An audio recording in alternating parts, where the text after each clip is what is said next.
The dual skibble here, um, coming with a deck profile of what I took to the ARG 1K in a day this last weekend. I've already tried to record this once and made it a bit too long, so I'm going to go just with the deck profile and then I'll create another video explaining basically what happened there. I went 5-1 with this deck, top 16, lost in top 16, but I feel really comfortable with this build, and yeah, so let's get started. Obviously, 3 motto, um, heart and soul deck, need 3 to be able to do anything in this deck. There's a couple times where I didn't have him. I can't say that I lost all those rounds or all those games where I didn't have him, but I had to struggle just a bit to get anything going. Next, to Mikazuchi. I originally started playing with only one of these guys, but about a week before this event, I decided, or one of my friends told me I need to start playing two because I didn't play him at two whenever I first got him because I kept dead drawing him, but he's a great out to whenever you get mirror forced or you lose the attack with even with the crane. So really great. Next, speaking of the crane, 3 him, you play 3, just like Yamato, you need 3. He's the honest of the deck, doubles the attack, does not apply anything else, so if Tenki's on the field, he will not get a 100-point boost past that. It'll just go 36 for Yamato, 38 for Mikazuchi, and then 48 and 5,000 for the other 2. Uh, Next, Turtle, 3. 3 Turtle is kind of necessary right now until we get hair. You always want to have him turn 1 in your graveyard if possible. If not, I mean, put whatever you can really. The only other one you really want to put in the graveyard is the 2 Quillen. There was a couple matches I ended up throwing him first turn, but really you want to put the turtle in there. This is just situational if you know that your opponent doesn't target that much, at least initially on their first go. So having him in your hand and having to need to get that crane, it's not a bad thing to have to pitch him instead of the turtle. Next, 1 bear, searchable, pops things. I really didn't get either one of his effects off, the pop or the search for the Tenki, but he's still a great out to things that are more difficult for my Bujins to take care of. And then 1 honest, only 1 because we can only play 1. We'd play more if we could. Next, the spells. 3 Tenki because we can have 3 Tenki. It's perfect search. There was quite a few Bujin decks there, and the only one that I actually played was my last round, and he made the comment, I went first and I set an MST, knowing that he was playing it from earlier observations. I MST'd his Tinky. He's like, oh, you're the first one to do that all day. I'm like, really? Anyway, 3 duality. I don't special summon unless I'm pushing for game, really, or I need to get the Yamato to hand. But still, I don't special summon, and having this first turn is perfect. 2 Gyoku. These are the MVPs of the deck, in my opinion. Uh, Similar to Night Beam, you cannot chain to the activation unless you go chain. Uh, but it's still a great card. I start with this and Tanky on my first turn there, second turn. I've got a 2000 attack Yamato that is not afraid to attack into 1 back row because it's not going to get activated. So, great card. I love it.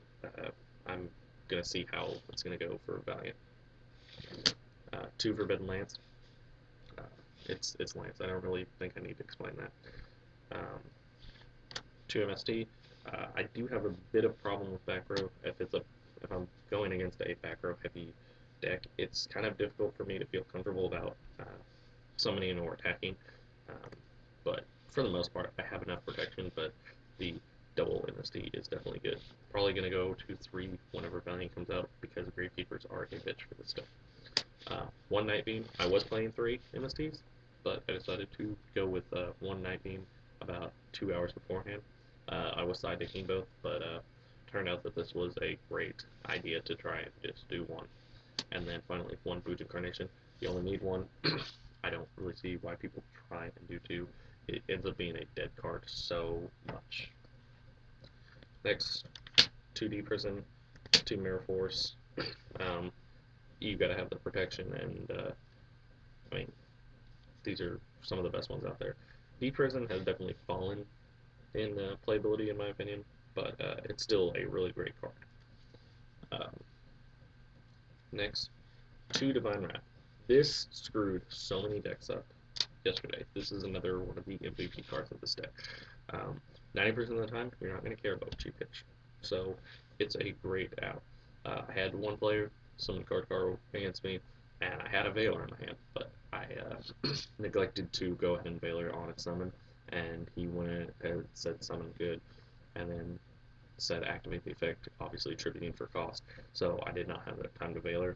I had this set, managed to dump the Veiler with this, so Veiler still technically got its use out of it, but probably could have saved this for later, but I still did not feel bad about doing that. Next, the Oddball, 2 Mind Crush main deck. Mind Crush is a great card in this format. So many things search. I don't think people understand how disruptive this is. Against my Bujin Mirror, he went first, tanky. Game 2, he went tanky, searched Yamato, and I just flipped this on him, and he's like, well, you main deck that. Like, yes. I do main deck that. And it basically just disrupted his whole play, and couldn't get out of it. Next, the 1-ofs, 1 Compulse, 1 Warning, 1 Bottomless. I don't play Torrential because I want to keep board presence. But it's kind of self-explanatory. Side deck, 2 Veiler, 2 Maxi. For obvious reasons, Veiler is a great card. It allows me to go into level 5 Synchros if I really need it. And the Maxi is kind of just stop your opponent. Personally, I don't really care for Maxi, but you kind of have to play it. Next, 2 Kaiku. It's kind of self-explanatory again. Against the mirror, you summon this and start getting rid of their resources out of their graveyard. It's really disruptive for them. Madolche disrupts them a bit. Plant Dragons. I mean, anything that needs banishment to do anything, he's kind of self-explanatory. And then 1 Gorilla because Light Imprisoning is a bitch, and I need to take care of it as quickly as possible. It doesn't, personally, in my opinion, the Light Imprisoning really doesn't disrupt me nearly as much as things like Imperial Iron Wall and Soul Drain do. But Light Imprisoning definitely does cause some problems. 2 Dust Tornado, I never sided this, so I realized very early on that I didn't need to ever side this. I have so much back row hate main deck that it's not really a problem. So this is probably going to come out for something else again whenever the Legacy of the Valiant comes out. 2 Shadow Imprisoning Mirror, just for those dark decks. Catastor was summoned against me a couple times aside of this, so in expectations to see him. Never did whenever I did side it, but it's good to have this. It just disrupts dark decks, and yeah. 2 Trap Stun. This card will never come out of my side deck. Only because I lost a regional because I did not have it in my side deck, and was pretty upset about that. And then the 3rd Amnesty and the 2nd Night Beam, just kind of side depending on what I am playing against. Something that's heavy back row, I'm going to Night Beam a lot of their stuff. Next, the extra deck. 1 Kagetsuchi. Don't really need to play any more than 1. He's a 25 beater if you don't hit any mills, which doesn't happen too often, but I do have a tendency to get some bad mills with him. Like any of my staples and things, but still great. I think he protects all your Beast Warriors and everything. 2 Susanoo. Susanoo is just, he's a boss. I don't really think I need to explain too much on him. If you know anything about Budins, he's a problem card after a little while. Because even without detachments, he can kill everything on the field. 1 Omega. Summoned him once and basically won game because of it. Opponent had Bottomless and just couldn't do anything about the summon, uh, so kind of disrupted him. 1M7 to go over the Omega whenever it's used up. Didn't ever summon him, but still nice to be able to. One Tiger King, summoned him once, got a 10 key, and basically pushed for game because I got that 10 key search. One Popple Imperative, never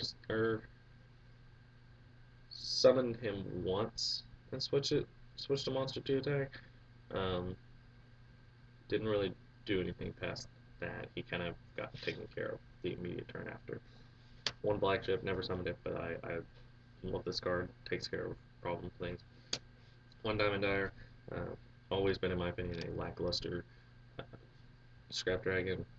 Summoned him once and it got flipped DNA surgery on, so he just became a 2000 beat stick and just again got taken care of next turn.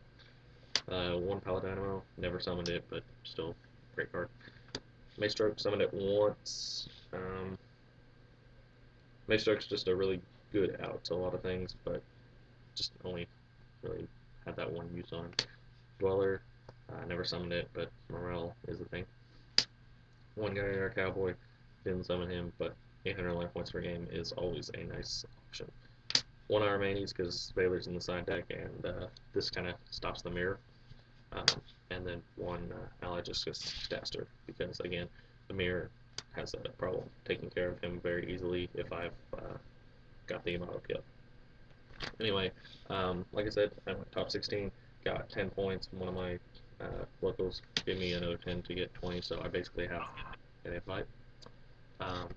But yeah, let me know what you guys think, and I will talk to you guys later.